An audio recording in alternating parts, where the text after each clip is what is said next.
오늘은 영원한 복음 요한계시록 17번째 시간입니다.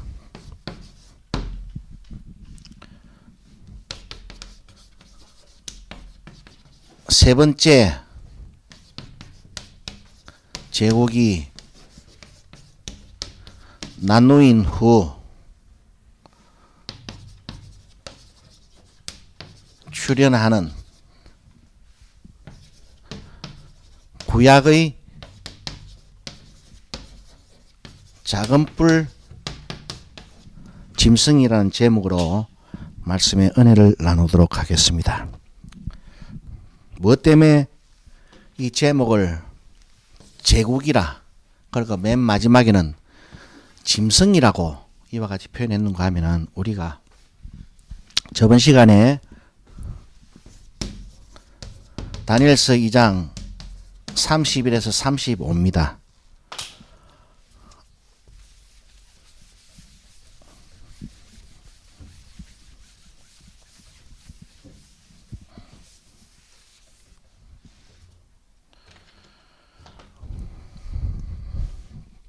여기서 느부갓네살 대왕이 하나님의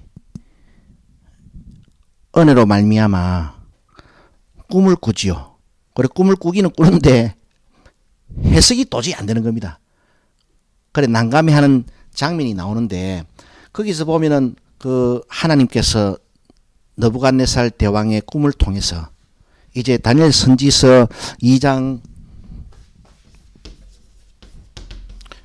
36절에 45절에 보면은 이 대왕의 꿈을 다니엘 선지자로 하여금 해석하게 하는 말씀이 이제 연이어서 나오잖아요. 그죠?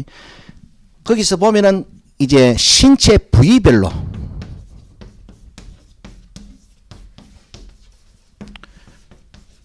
각 재료를 통해 가지고 앞으로 세계 역사에 이와 같은 제국들이 출현하게 될 것이다. 그런 것을 이제 보여줍니다. 그래서 다니엘 선지서 2장 36절로 45절에 다니엘 선지자의 해석을 보면은, 특별히 우리가 저번 시간에 보았듯이 39절 말씀이죠. 왕의 후에, 왕의 나라보다 조금 열등한 제국이 출현하게 될 것입니다. 그러면서 이제 연이어서 세 번째 나라, 연이어서 네 번째 나라, 그리고 최후에 떠인 돌이 신상에 10발가락을 쳐가지고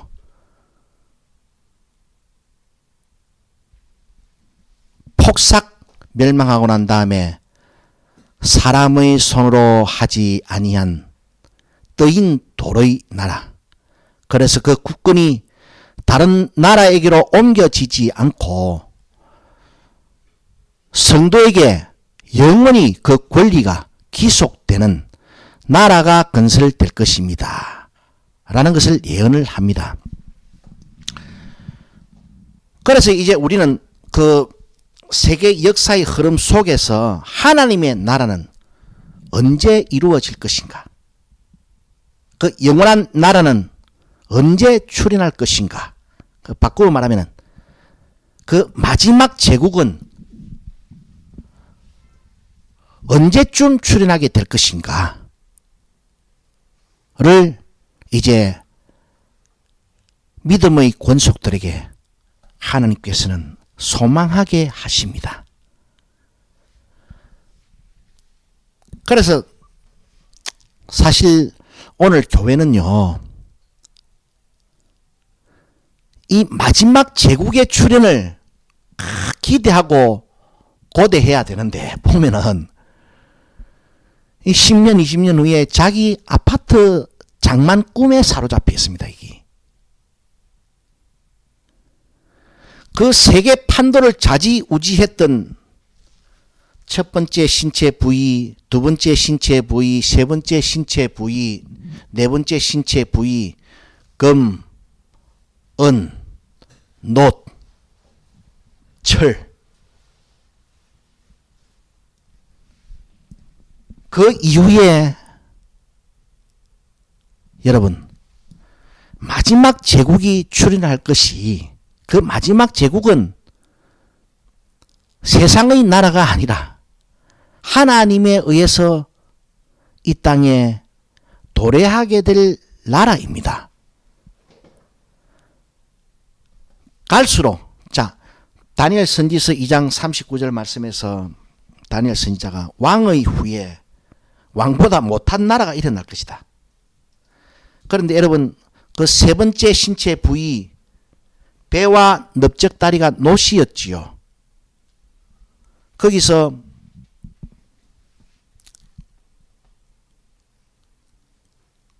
그 헬라 제국이 등장하는데, 그 다음에 또 로마 제국이 등장하잖아요. 철로 된 나라, 가장 강력한 나라.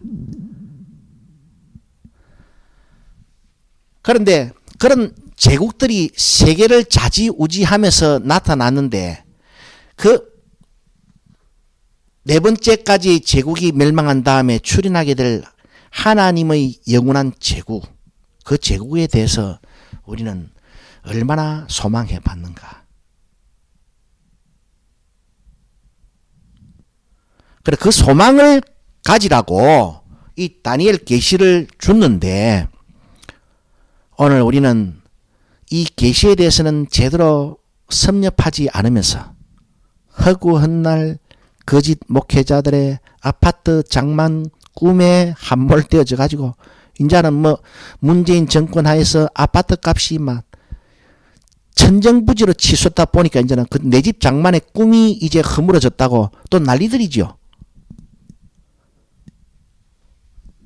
예수 믿는 사람들은 또 이런 시기에 위에 집 하나 장만하게 되면은 하나님의 은혜다라고, 아이고 자기가 그렇게 꿈을 디자인하고 소유해봐야 그 아파트 편수가 그게 뭐 몇 평이나 되겠습니까? 예? 그런데 이 마지막 제국은요, 그 내 집 장만하고는 비교가 안 됩니다. 그 오늘 우리 이 교인들조차도 내 집 장만의 꿈을 이루고 나면 그 다음에 내 자녀의 집 장만 꿈에 이제 사로잡힙니다. 또 그래가 또 늙어가 죽지 않고 또 빌빌거리면서도 헐떡헐떡거리고 있으면은요, 그 다음 지금 손자 손녀 집 장만의 꿈에 사로잡혀 있습니다. 그걸 또 믿음이라고 말입니다. 하나님께서는 이 계시, 이 원단 계시를 주시면서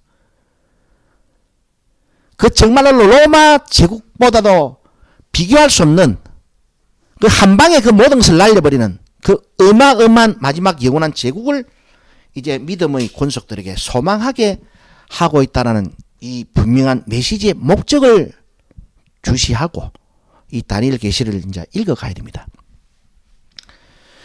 그 다음에 계속해서 다니엘서 7장 1절에서 8절, 1짐승, 2짐승, 3짐승, 4짐승. 다시 2짐승과 3짐승을 좀 더 심도 있게 예언해주고 있는 그 계시의 본문이 다니엘서 8장 1절에서 14절입니다. 그래서 이 짐승이 다시 머리에 두 뿔을 가진 수양으로 다니엘서 8장 1절로 4절에서 다시 조금 더 구체적으로 묘사되고 있고, 그 다음에 새 짐승 있죠. 새 짐승을 다시 5절에서 14절 말씀에서 이제 좀 더 심도 있게 묘사해 주고 있습니다. 이 새 짐승을 다니엘 선지서 8장 5절로 14절에서는 이마 중앙에 현잔 뿔이 돋아 나가지고 들이받고 돌아다니는데, 앞전에 출현했던 두 뿔 가진 이 수양이 당할 힘이 없습니다. 당할 힘이 없어가지고 막 그냥 막 들이받아버리고 막 온 동서남북을 휘젓고 돌아다니는데, 그런데 때가 되니까 이 세 번째 짐승, 다니엘서 7장 1절로 8절에서는 세 번째 짐승의 제국이고, 다니엘서 2장 31절로 45절 말씀에서는 배와 넓적다리가 노스로 된 제국이 세 번째 짐승이고, 다시 다니엘 선지서 8장 1절로 14절에서는 수염소가 동서남북을 들이받고 돌아다니는데 머리 정중앙에 아주 현저한 뿔이 돋아나왔습니다. 그런데 시간이 지나니까 그 뿔이 네 개로 싹 나누어져 버려요. 예. 나누어진 그 네 개 뿔 중에 어떤 뿔에서 작은 뿔이 이제 생겨 나오는데, 이놈이 서와 남과 영원한 땅을 향해서 한도 끝도 없이 뿔이 막 자라납니다. 그리고 거기 무엇이다? 구약의 작은 뿔, 구약의 적그리스도를 이제 말해주고 있었던 것입니다. 다니엘 선지자가 이 예언을 받았을 당시가 기원전 500년경, 뭐 그 전으로 20, 30년 왔다 갔다 하겠죠. 그런데 그 뿔 4개 중에 다시 솟아난 이 작은 뿔, 그 짐승의 나라에 그 왕이 말입니다. 왕이 세계 역사에 등장할 때가 기원전 175년에서 163년까지 12년간을 그 왕조를 치리합니다.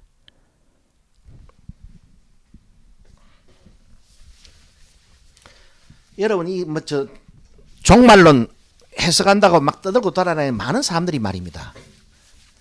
제가 왜 이 다니엘 선지서 2장 31절로 35절, 다니엘 선지서 7장 1절로 8절, 다니엘 선지서 8장 1절로 14절까지 말씀을 쭉 열거해서 말씀을 드리는가 하면은, 제가 저번 시간에도 말씀을 드렸잖아요. 그럼 다니엘 선지자가 보았던 짐승의 환상을 통해서 본 세계 역사의 흐름 가운데서 그 두 번째 짐승이 곰이잖아요. 그래 심지어는 그 곰이 이 환상에서 보니까 이 사이에 갈비뼈 3개를 와작와작 찢고 있잖아요. 그거를 종말론적으로 해석한다고. 그러니까 일반 교인들은 이게 여기 갔다 저기 갔다 하니까 잘 몰라요. 잘 모르다 보니까 곰의 형상을 가진 제국을 갖다가 소련으로까지 말세지말로 툭 뛰가 와가지고 맞춰가지고 시베리아 불곰 회사하면서요, 공산주의와 돼가지고 이 사이에 물고 있는 그 세 갈비뼈는 성부, 성자, 성령 하나님의 기독교를 말살한다. 아마 그렇게까지 막 해석하고 돌아다녔습니다. 그러나 이 예언의 흐름에서 우리가 항상 유념해야 되는 것은, 어느 것 하나 중단시켜버리고 2000년의 시간이 흐른 지금 이 시대에 어떤 세계 판도를 좌지우지하는 열강들에다가 그것을 대입하라고 나와 있는 것이 아닙니다. 분명히 다니엘 선지서 2장 39절 말씀에서처럼 이것은 시간 순서별로 왕의 후에 왕보다 못한 나라가 출현할 것이고, 그 다음에 신체 부위가 그 노스로 된 배와 넓적다리의 세 번째 짐승의 나라는 그 두 번째 짐승, 두 번째 제국을 연이어서 나오는 것입니다.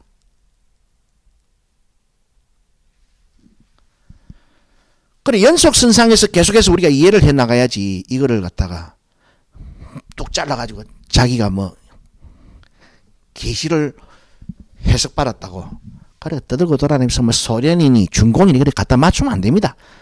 시간 순서별로 일목요연하게 다니엘 선지서에서 앞으로 나타날 세계사의 제국들의 발행 과정을 이와 같이 딱 이렇게 일목요연하게 우리가 이제 알고 있어야 왔다 갔다 하면서 그런 헛된 해석에 현혹이 되지 않습니다.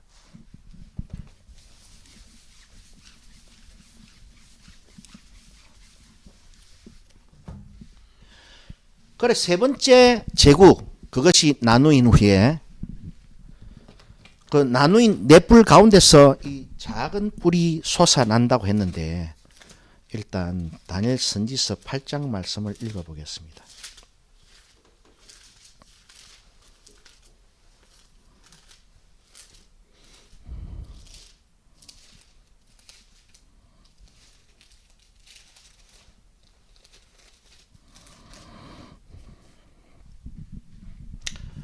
자, 다니엘 선지서 8장 1절로 14절 말씀인데 여기서 보면은 일단 이 해석은 요 두 번째 짐승 페르시아라고 했지요. 두 번째 짐승이 8장 1절로 4절에서 어떻게 두 뿔 가진 수양으로 등장하고 세 번째 짐승은 표범인데 이 표범이 특징이 있었습니다. 그죠?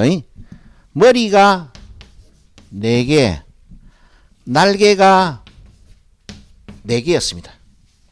여기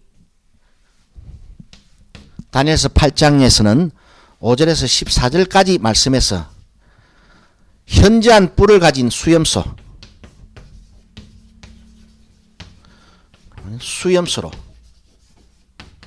묘사가 되고 있는데 이 세 번째 짐승으로 예언될 때만 하더라도 머리가 4개, 날개가 4개였습니다.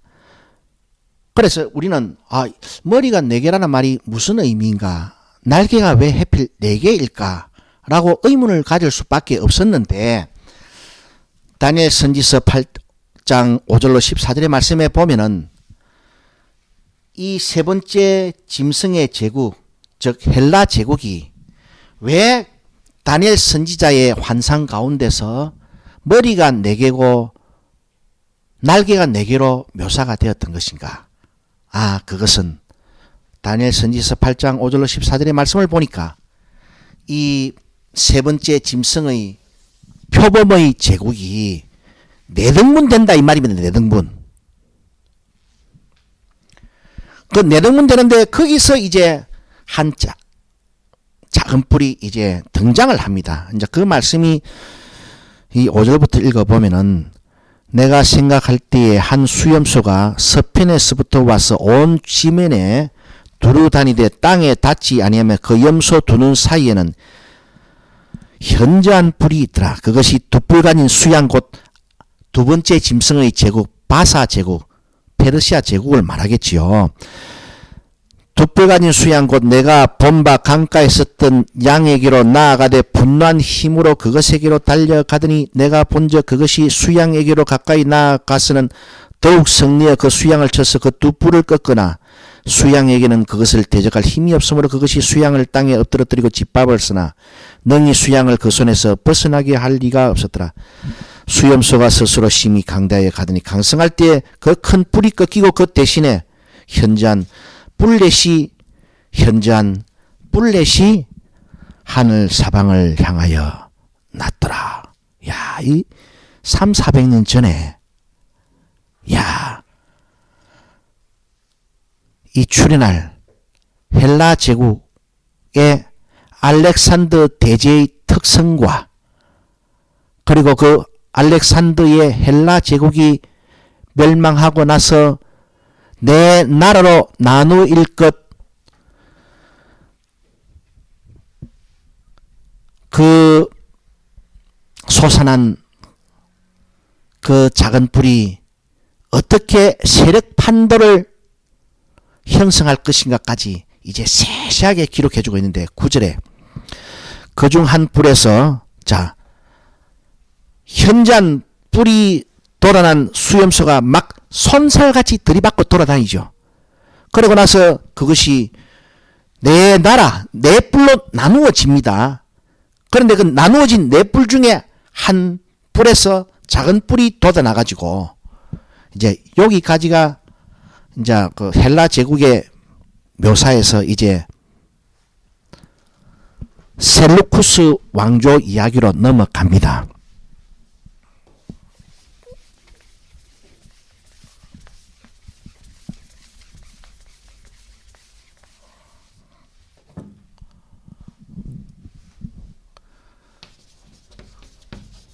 헬라 제국, 여기 세 번째 출현한 짐승 표범의 제국입니다. 이 표범인데,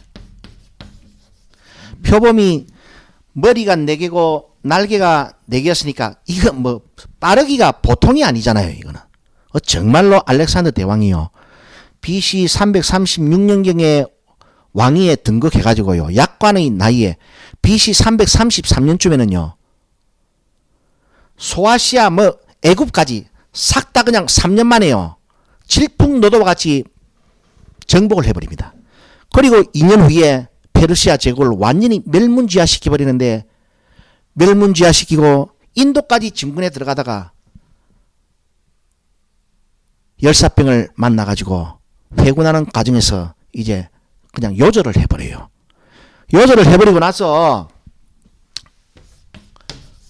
뿔 4개가 생겨나잖아요. 셀루쿠스 왕조, 프톨레미 왕조, 카산더 왕조, 리시마쿠스 왕조, 이 네 나라로 분리됩니다. 이 네 나라의 이 초대 왕들이 이 헬라 제국 알렉산더 대왕의 4인방 군대 장관들이었어요. 그래 이제 알렉산더가 죽기 전에 이 네 장군이 확 이 이제 제국이 앞으로 어떻게 될 것인가 걱정이 돼가지고 이제 임종의 시간에 달려오니까 마지막 유언이 그 유명하잖아요. 힘 있는 자가 딴 하나 가져라.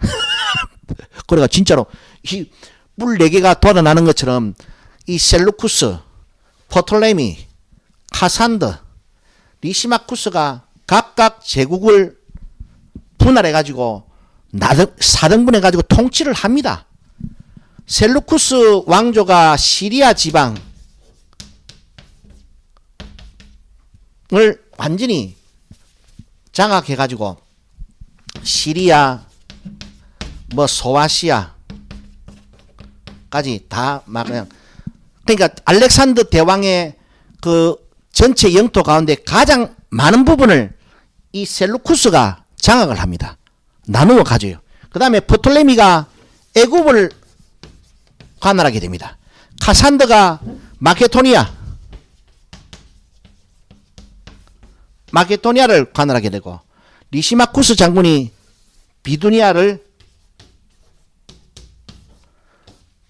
관할하게 돼가지고 이 헬라 제국이 알렉산더 대제가 요절한 후에 4명의 장군, 4명의 왕에 의해서 네 나라, 네 제국으로 분할되는데, 이 성경은 이제 9절에서요, 그중 한 뿔에서 또 작은 뿔 하나가 나서 남편과 동편과 또 어떻게 영화로운 땅을 향해 심히 커졌다라고 이제 이야기하고 있잖아요.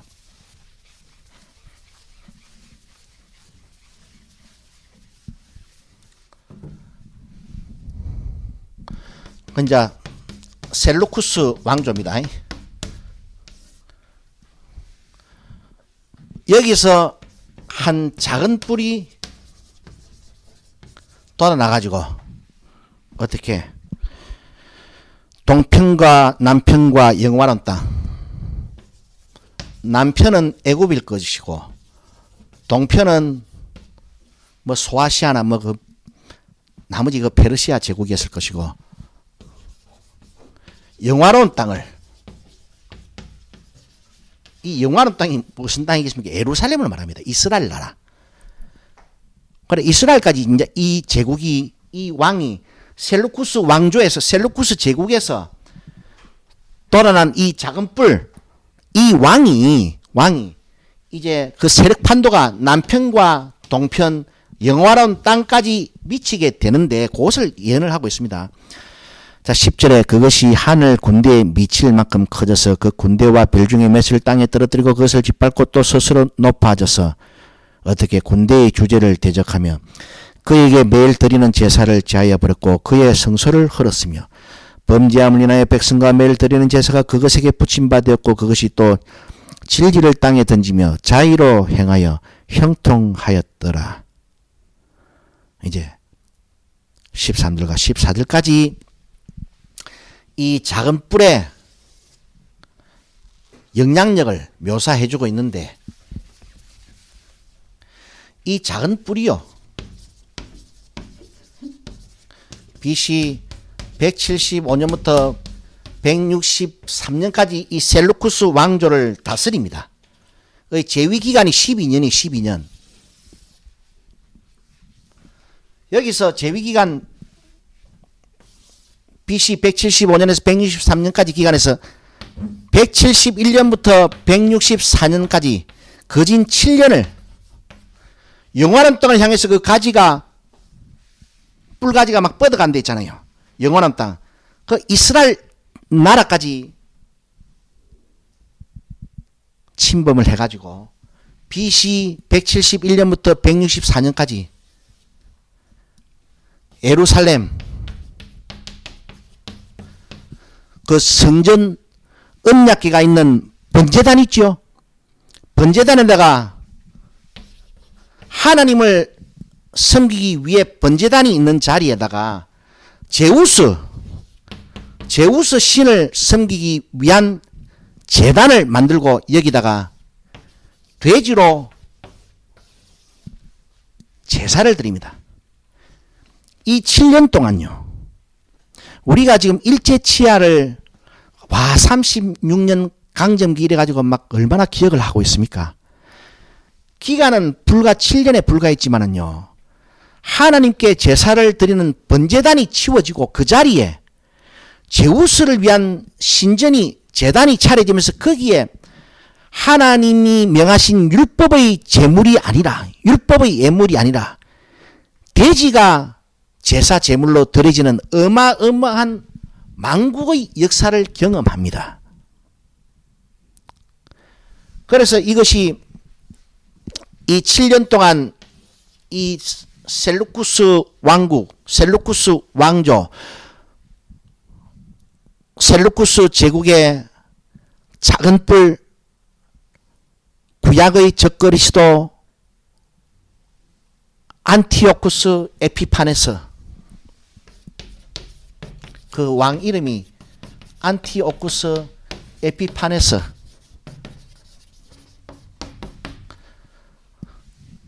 가 출연해가지고 이와 같이 이스라엘 나라 가운데 그 뭐 보이는 율법의 이 책들 있잖아요. 그 다 그 문서를 불살라 버립니다. 그래 심지어는 번제단이 있던 자리에 제우스를 위한 이 단을 만들고 돼지로 예물 드리면서 이스라엘 백성들을 줄 세워 가지고요. 그 돼지로 예물을 드린 그 제우스 제단 앞에 와가지고 절을 안 하는 사람은 그 자리에서 그냥 끓는 가마솥에 잡아 넣어가지고 이카가 죽이기까지 했습니다. 그러니까 막 7년 동안 그냥 막 이스라엘 나라 전체를 그냥 막 풍지 박살을 내버려요. 그런데 이제 이게 164년에 마카비라는 불세출의 영웅이 등장해가지고 이 마카비 자기만 등장한 게 아니고 형제들이 똘똘 뭉쳐가지고 이스라엘 독립 전쟁을 벌입니다. 그런데 위에 하나님의 은혜로 그 막강한 셀루쿠스 왕조의 제국의 안티오쿠스 에피파네스 황제를 몰아내고 지금 러시아 땅에서 아주 우크라이나 땅에서 푸틴을 우크라이나 국민들이 막 몰아내고 있듯이 젤렌스키 대통령이 도망도 안 가고 그 막강한 푸틴을 그 저 키이우 수도 외곽지역으로 지금 밀어내고 있잖아요. 오늘 이 시간. 마찬가지로 이 마카비 형제가 혁혁한 게릴라 전술로 이 안티오코스 에피파네스 제국의 군대를 이 예루살렘 도성 밖으로 추방시킵니다. 그리고 독립이 됐잖아요. 독립을 쟁취합니다. 그래서 이스라엘 역사에서는요, 우리나라에서 안중근 의사, 김구 선생 정도를 우리가 존경을 하고 있는데, 그 존경하는 그 반열에 올라 있는 사람입니다. 그만큼 이 비중 있는 역사적 인물이 이 마카비 형제입니다. 이 마카비 형제가 이 정말로 이스라엘 전 역사에서 가장 치욕적인 7년의 그 식민지 생활을 청산시킨 구국 영웅들이에요. 우리가 그래서 요한복음 10장 22절인가? 요한복음 10장 22절을 겁니다. 요한복음 10장 22절을 보면은 수전절을 지킨다는 말이 나오고 있습니다. 예수님 당시가 이제 1년도부터 시작된다 아닙니까? 기원 후 1년부터 시작되는데, 그러니까 160 몇 년 동안 이 이스라엘 백성들이 매년 이 수전절이라는 명절을 지키는데, 우리나라가 지금 일제에서 독립을 하고 나서 8.15 해방절을 지키잖아요. 8.15 해방. 마찬가지로 이 이스라엘 민족은 그 날을 잊지 말자 해가지고, 그 감격스러운 날을 잊지 말자 해가지고 수전절이라 명명하고 대대로 그 명절을 지켜왔습니다. 그래서 이 이스라엘 역사에서 이 안티오쿠스 에피파네사라는 이 구약의 작은 뿔이 그 7년간 하나님의 제단을 완전히 헐어버리고 제우스를 위해서 제단을 만들고 대지로 애물을 드린 7년의 치욕의 역사를 그러면 잊을 수가 없는 것입니다. 다니엘 선지자는 300년 후에 출현할 이 안티오쿠스 에피파네스를 이 절묘하게 묘사를 해주고 있는 겁니다. 정확하게. 이제 우리가 이제 다음 시간부터 신약의 작은 뿔을 배워 나갈 것인데, 신약의 작은 뿔을 배워 나갈 것인데, 구약의 작은 뿔이 제국이 분열되고 나서 분열된 그 제국 가운데서 발흥했듯이 신약에서 출현하는 이 작은 뿔 적 그리스도 멸망의 아들 또 역시 느부갓네살이 꾸었던 꿈에서 네 번째 종아리가 철로 된 나라, 종아리가 철로 된 나라가 나중에 10발가락이 있는 것을 보니까 우리 세 번째 짐승이 머리가 4개고 날개가 4개인 것을 보았을 때 그것이 무엇을 암시하고 있었던 것이다. 그 세 번째 표범의 제국이 네 나라 네 등분으로 쪼개질 것을 예시하고 있었듯이 종아리가 철인 그 신상이 10발가락으로 구성되어 있었다. 그것은 곧 무엇을 의미하겠습니까?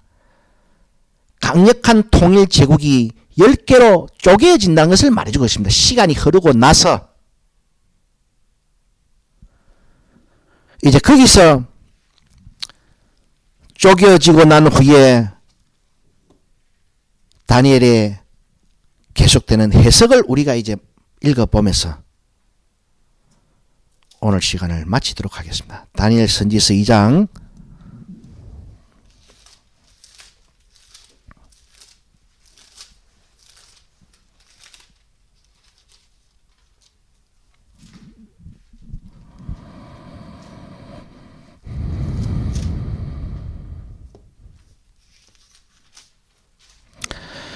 넷째 나라, 곧 넷째 제국이겠지요. 넷째 나라는 강하기가 철 같으리니 철은 모든 물건을 부서뜨리고 이기는 것이라. 이거는 신체 부위가, 네 번째 신체 부위가 종아리가 철이었잖아요. 그 네 번째 나라입니다. 네 번째 나라인 그 나라가 철이 모든 것을 부수는 것 같이 그 나라가 문나라들을 부서뜨리고 빻을 것이며 왕께서 그 발과 발가락이 얼마나 토기장의 진흙이 얼마나 철인 것을 보셨은즉 그 나라가 나누일 것이다. 우리 세 번째 신체 부위 노스로 된 배와 넓적다리는 다니엘 선지자의 7장 1절로 8절에 짐승에 출현하는 환상을 보게 되면은 표범의 머리 4개와 날개 4개가 그 표범의 세 번째 제국이 네 나라로 나누어질 것을 암시하고 있었던 것처럼 네 번째 신체 부위인 종아리가 철로 된 그 네 번째 제국이 발가락이 얼마는 철이고 얼마는 진흙이라는 의미는 그 철로 된 네 번째 제국이 시간이 흘러서 10개 나라로 나누어진다는 것을 상징하고 있겠지요. 그것이 나누어지고 난 후에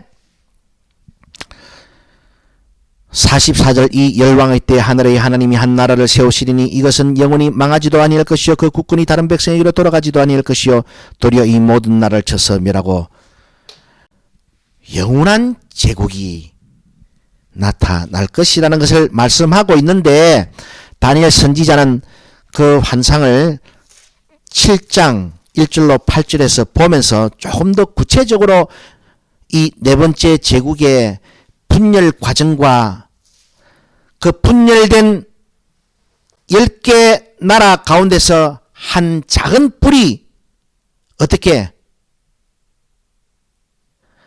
아까 구약의 작은 뿔, 구약의 적그리스도는 표범의 제국, 세 번째 제국이 네 나라로 나누인 후 나누인 그 나라 가운데서 일어날 것으로 예상하고 있지만은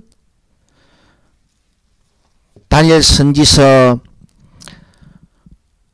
7장에서 묘사되는 네 번째 무섭고 놀랍고 극히 강한 네 번째 나라는 10뿔을 가지고 있는데 10뿔을 가지고 있다는 것은 느부갓네살의 신상의 꿈에서 10발가락을 가진 것과 동일하지요. 10발가락 곧 10뿔에서 그 뿔 하나에서 이 작은 뿔이 돋아나는 것이 아니고 다니엘서 7장을 가보겠습니다.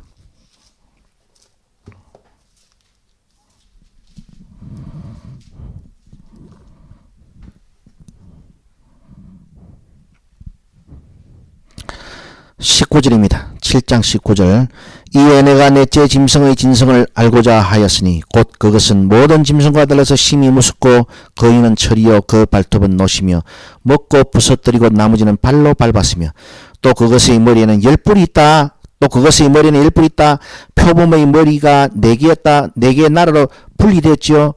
또 그것의 머리에는 10뿔이 있고 그 위에 또 다른 뿔이 나오는데 그 다른 뿔이 나올 때 세 뿔이 그 10뿔 가운데서 세 뿔이 그 앞에서 통째로 뽑아져 버리더라. 그래서 이 신약의 작은 뿔, 신약의 적그리스도는 그 분열된 10개 나라 가운데서 세 뿔을 뽑아버리고 등장합니다. 그래 이것이 역사상에서 성취되는가 안 되는가를 우리가 이제 살펴보게 된다 하면은 야 하나님의 은이 얼마나 무섭도록 정확하고 섬뜩할 정도로 예리한 것인가 하는 것을 이제 알 수 있습니다. 그 예리한 예언이 거기서 멈추지 않고 그 작은 뿔의 멸망과 이후에 나타날 마지막 제국. 자, 26절입니다. 그러나 심판이 시작된 적 그는 권세를 빼앗기고 끝까지 멸망할 것이요 27절에 나라와 건세와 온천하 열국의 위세가 지극히 높으신 자의 누구에게 붙임받는다. 지극히 높으신 자의 성민에게 붙임바 되리니 그의 나라는 영원한 나라이라 모든 권세 있는 자가 다 그를 섬겨 복종하리라. 여러분 지금은 마지막 제국의 출현 곧 영원한 제국의 출현이 이 다니엘 선지자가 예언하던 지금으로부터 2500년 전보다 더 가까워진 거 맞습니까? 안 맞습니까? 그래서 우리는 더더욱 다니엘 선지자 때보다도 더더욱 이 마지막 제국의 출현, 영원한 제국의 출현을 열망해야 되는데 이럴 때 지금 교회가 완전히 지 아파트 장만 꿈에 사로잡혀 있습니다. 완전히 복수화되어 있습니다. 그래서 인자는 그 인자가 다시 올 때 믿음을 보겠느냐는 거예요. 오늘 이 교회가 가진 내 집 장만의 꿈 디자인, 이건 믿음이 아닙니다. 그는 이런 시대에 소돔과 멸망당할 때에 의인 10명이 있었으면 멸망당하지 않았습니다. 많고 많은 이 교인들이요, 전부 다 지집 아파트 장만 꿈에 사로잡혀 있고 지 아들 딸 아파트 장만 꿈에 매진하고 늙어 죽어서 진짜 속된 말로 뒤질 때까지요, 지 손자 손녀 아파트 장만 꿈에 사로잡혀 있을 때요, 소돔과 고모라 성이 멸망하기 전 10명의 의인이라도 필요했듯이 이 많고 많은 바닷가의 모래와 같은 교인들 중에요, 정말로 이 마지막 제국의 출현을 열망하는 10명의 이긴 자들이 되시기를 진리의 방주에 참여하는 여러분들에게 호소하는 바입니다. 많은 교인이 이 마지막 제국의 출현을 열망하지 않아도 됩니다. 그만큼 인자가 다시 올 때 믿음이 없을 것이기 때문에 오늘 그 목사님들 가르치는 그 설교들 그것 듣고 앉아가지고요, 내일의 인생꿈 먹지 마십시오, 내일의 인생꿈 디자인하지 마세요 여러분, 이럴 때 마지막 제국의 출현을 열망하는 극소수의 남은 자들이 되시기를 주의 이름으로 축원합니다.